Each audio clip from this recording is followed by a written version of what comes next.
Véritable success story de la radio Espace Guinée, les grandes gueules, détentrices des meilleurs scores radio en Guinée, de la meilleure émission talk show, a donné le créneau horaire du départ au bureau et du retour à la maison, récoltant depuis des années consécutives le titre d'émission la plus écoutée en Guinée, toutes catégories confondues.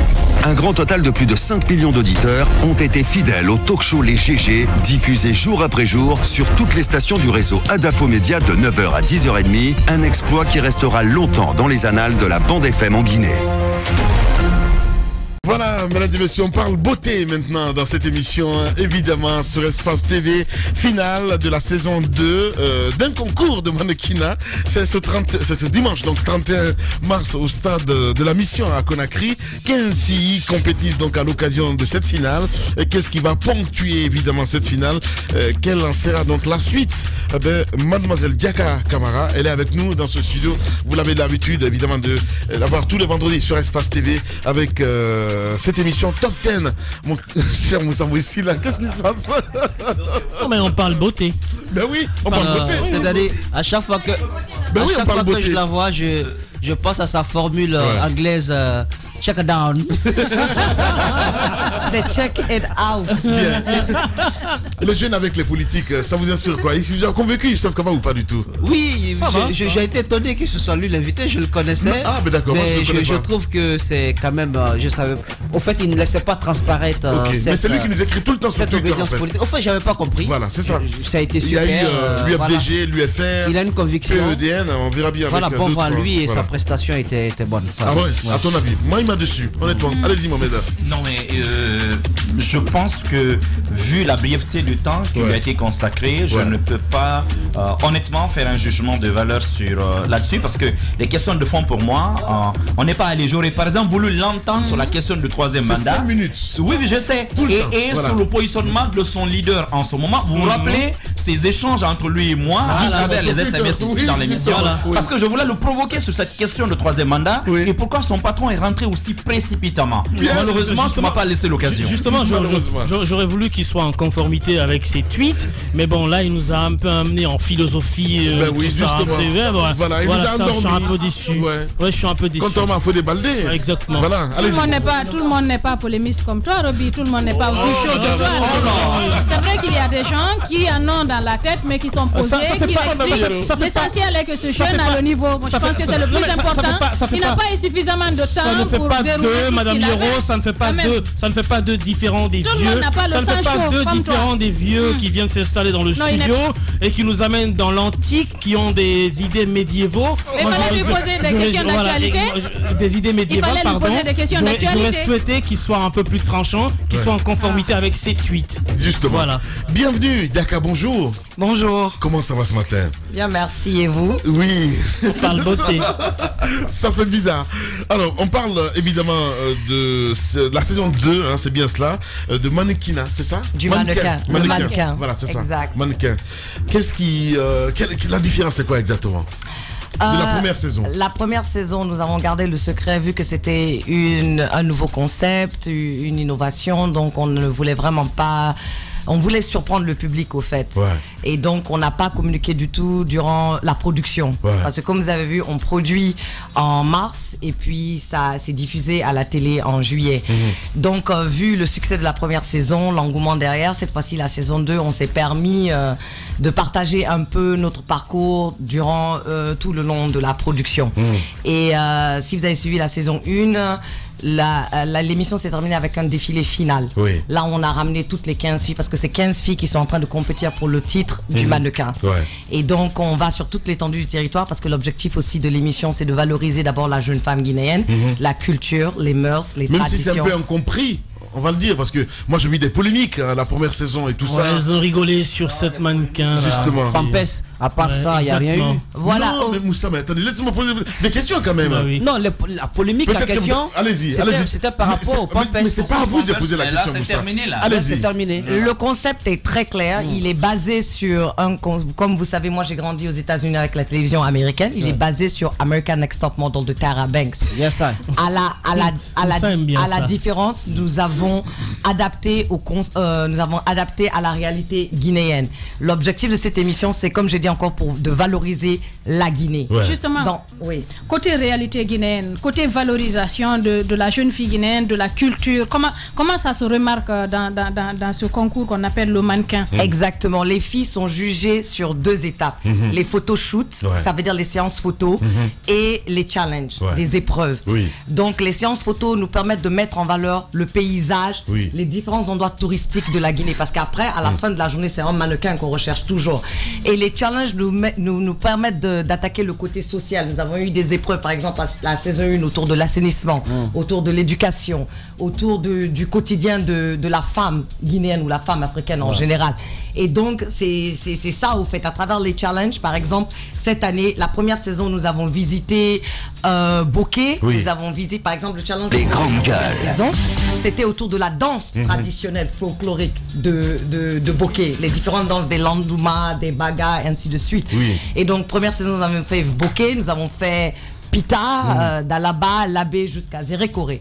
Et donc la deuxième saison, c'est la même chose. Nous passons quelques semaines à Conakry et nous passons le reste du tournage à l'intérieur du pays pour encore valoriser tout ce qu'il y a de beau en termes de tourisme, en termes de culture, en termes de tradition, en termes de mœurs du pays. La touche qui vous distingue fondamentalement de la Miss Guinée, Miss Guinée organisée par Joanna Barry, c'est quoi? Et puis à la clé, après toutes les épreuves, le mannequin choisi, qu'est-ce qui lui est réservé et quelle va être la mission?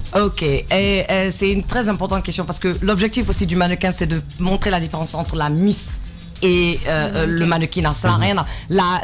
Une compétition Miss est basée sur la beauté. Le concours, le mannequin, c'est-à-dire un top modèle a quelque chose d'extraordinaire qui attire le public. Quand vous prenez Alec Weck, par exemple, par vos standards, vous allez dire qu'elle n'est pas belle. Mais la couleur de sa peau, c'est très fonceux. Elle est attrayante en tant que mannequin. Vous voyez un peu. Donc c'est ça. C'est une différence. Il y a une différence fondamentale entre la Miss et le mannequin. Et l'objectif de rechercher, c'est de faire, au fait, de montrer au monde que Katouchanian n'était pas l'exception, mais la règle.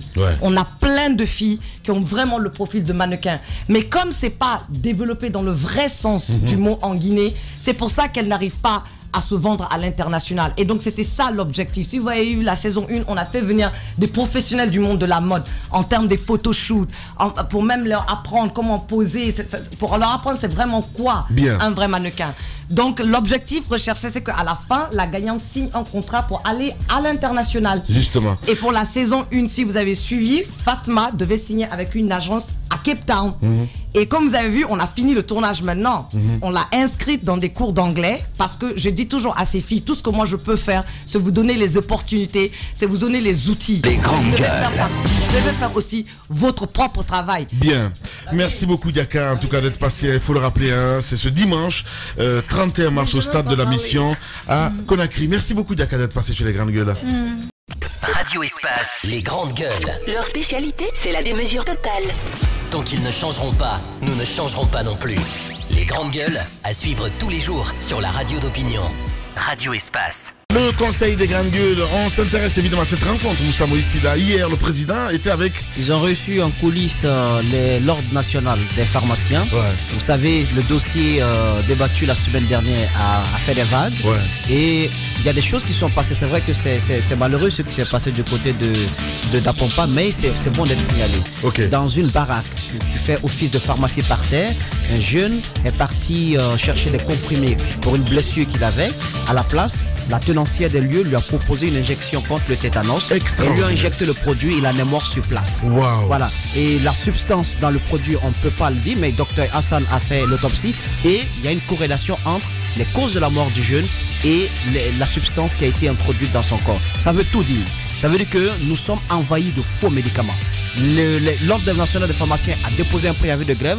Le président a reçu les pharmaciens en coulisses. On ne communique pas là-dessus, mais on ne voudrait pas que de petits arrangements sortent de ces rencontres au détriment de la vie de milliers et de millions de Guinéens. Parce que cette histoire des faux médicaments, nous avons compris tout le réseau mafieux qui est derrière ça, et il faudrait que les gens se lèvent. Les citoyens doivent se lever. Le cas de ce monsieur, ça a été un exemple plutôt palpable. Mais combien d'entre nous ont acheté des produits ont administré ces produits à leurs parents qui en sont morts quelques minutes plus tard. Je sais que beaucoup ont ces cas-là. Ouais. Il faudrait vraiment qu'on se lève et qu'on fasse de cette question de lutte contre les faux médicaments une sorte de priorité parce qu'il s'agit quand même de l'avenir de ce pays. Pense bête, autre pense bête peut-être Mohamed Mara. Oui, dans le même sillage d'ailleurs, je suis sur les traces d'un médicament. Cela a été signalé pas par Medicrime Guinée, mais depuis Medicrime France.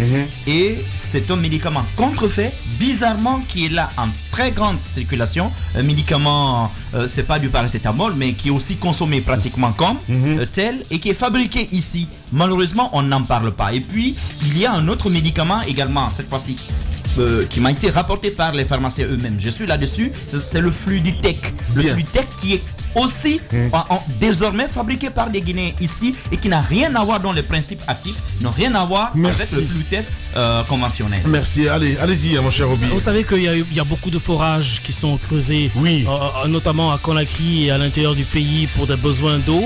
Alors il y a une ONG qui a lancé une initiative pour cuver pour nettoyer, curer ces cuves et les images circulent. On s'est rendu compte de l'énorme dégâts, de l'énorme saleté qui sont installés dans ces différentes cuves qui sont perchées là-haut des maisons et moi j'ai vu les images avec des vers de terre etc et tout, donc cela dénote. Il faut quand même remercier cette ONG, je parle bien de Tenkiso, qui a lancé cette initiative et cela nous montre combien de fois les cuves qui sont installées à Conakry sont gorgées de saleté. C'est pire que l'eau qui est certes dans l'eau de source ou les eaux douces. Je pense que c'est dangereux. Il faut lancer un appel aux citoyens de se rapprocher de cette organisation afin que leurs cuves soient nettoyées ou eux-mêmes, période après période, de nettoyer les cuves parce qu'on s'est rendu compte que c'est extrêmement sale à l'intérieur. Merci mon grand Roby. Merci à vous à l'international. Demain, c'est Avocat Dalo que vous allez retrouver évidemment pour cette émission, les grandes gueules. Alors, moi, je vous donne rendez-vous samedi du côté de l'Abbé au stade pour la finale, le tournoi KPC. Merci à Oumar Vari, merci à toute l'équipe technique. On se retrouve lundi matin ici à Conakry si tout va bien, Inch'Allah. Prenez soin de vous. Bon week-end. Au revoir.